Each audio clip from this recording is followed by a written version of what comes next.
Mark Kelso's with the Buffalo Bills, and we're all happy right now, although a couple of things. I never thought that should have gotten to a point where we had to come back to win.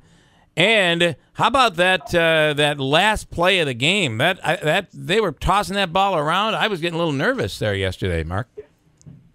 Yeah, I wasn't real nervous about that. They kept going backwards, so they were going backwards. Yeah. It took a little while to resume the situation, but to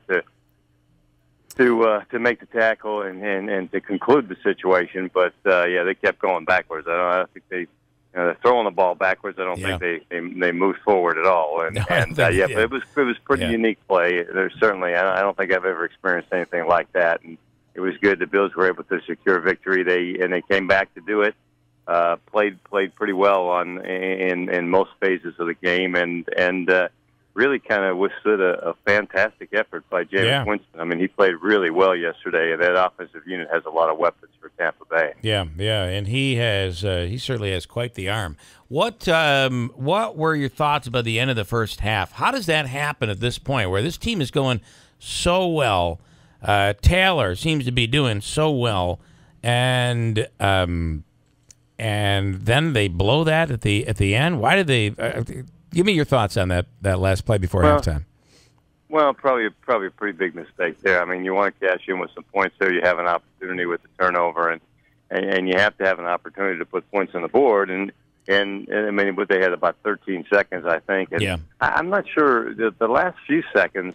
It seemed as though they had enough time to get to the line of scrimmage and spike the football. I mean, with 13 seconds, he got tackled, so that takes about 6 or 7 seconds.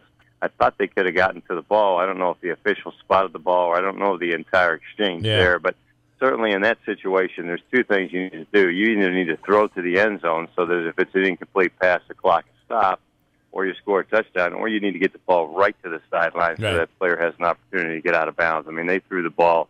That ball was probably about 6 or 7 yards from being out of bounds. And of course, he got tackled before he was able to get to the sideline. So, that was not good management of that situation, and I'm sure they'll do that differently if they find themselves in that situation again.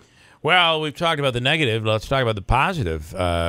They still played well enough to win that game and really had a great comeback.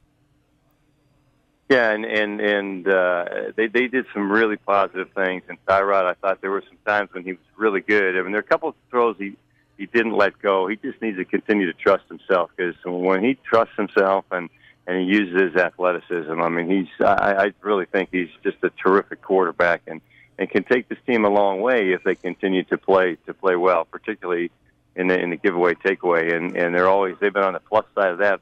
I think every game this year. I think they're plus 10 at the moment, and that's probably tops in the NFL. If it isn't, it's right up there. But they continue to get advantageous field positions from their defensive unit. The defense continues to make teams drive a long way and put together a lot of plays in a string during the series if they're going to score points. Although yesterday, I mean, the Tampa Bay Bucs had some success against this Bills defensive unit, and they'll have to correct some of those things. And but some of it, I think, was a result of but E.J. Gaines goes out, makes it a little bit more difficult. They have some real talent, and now you have Leonard Johnson, who's been playing terrific, and then you have Sharice Wright now in there, and it's difficult to play man against some of the speed that Tampa Bay had. So then they had to relegate themselves to some more zone coverages, in which Winston took advantage of to some degree.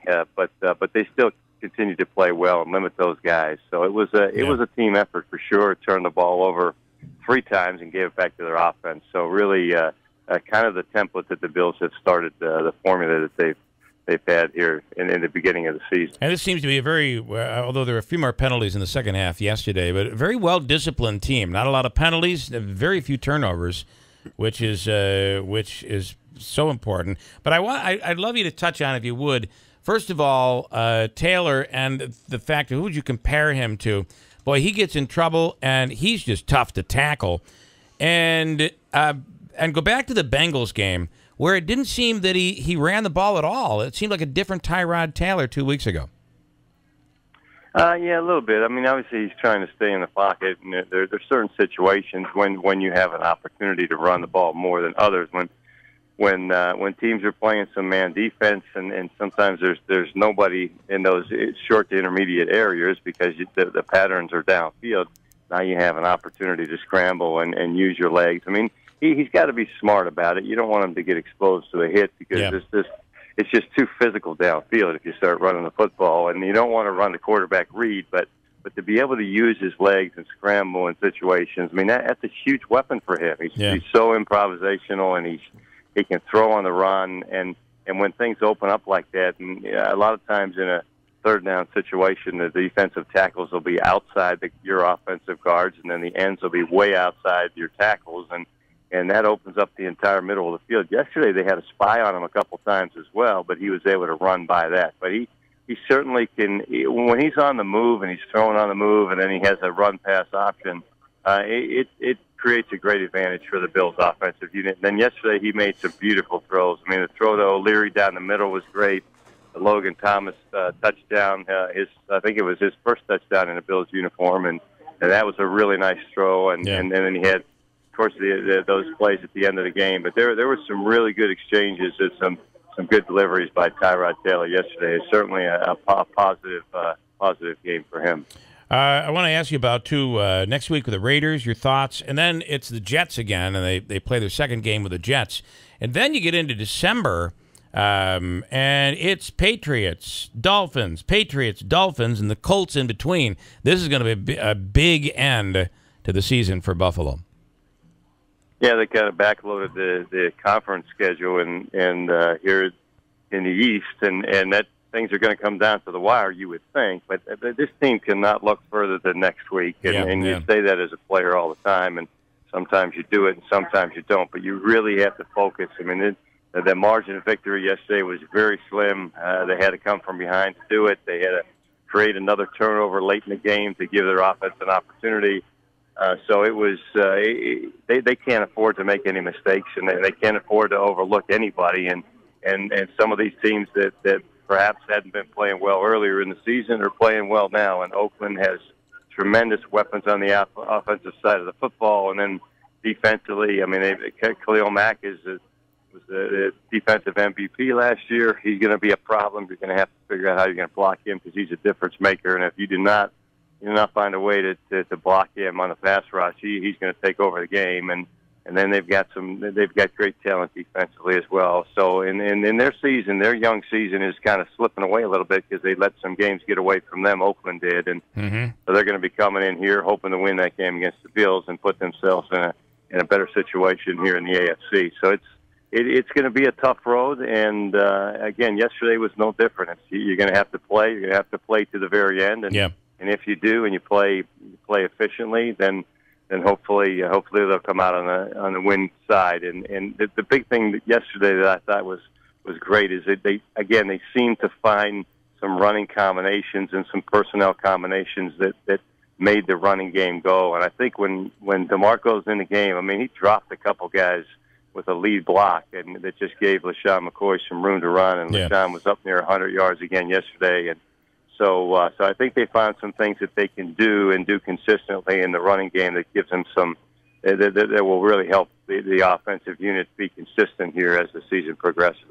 All right, as always, Mark, we appreciate it. And it's great being in it right now. It really feels good as a Bills fan. We're in it, and that's pretty awesome. Yeah, and the fan base everybody was great yesterday. The stadium was just jam-packed, and the 12th man provided a heck of an advantage for the Bills yesterday, no question. All right, Mark, we'll talk again. Thanks so much. Yep, have a great day, everyone. All right, Mark Kelso, Buffalo Bills. I got to tell you also, I really like Sean McDermott. He has this team playing very well, and there is a structure to this team that hasn't existed. Certainly didn't exist under Rex Ryan, and there are low penalties and very few turnovers. We haven't seen this in a long time as Bills fans. You know, it's funny because what you're talking about is obviously really important to the team, but that was part of the reason I loved the trade of Sammy Watkins. I know he's really talented, and the cornerback they got rid of too, because there were some reports that, well, first of all, they were guys who were drafted by the old regime, right? But the other thing was that there was maybe some, I can't think of the correct word, but maybe there was some rifts in the locker room led by certain players. Yeah. Namely, So you Sammy get rid of Watkins. you get rid of the So the negative. You get everybody on the same page.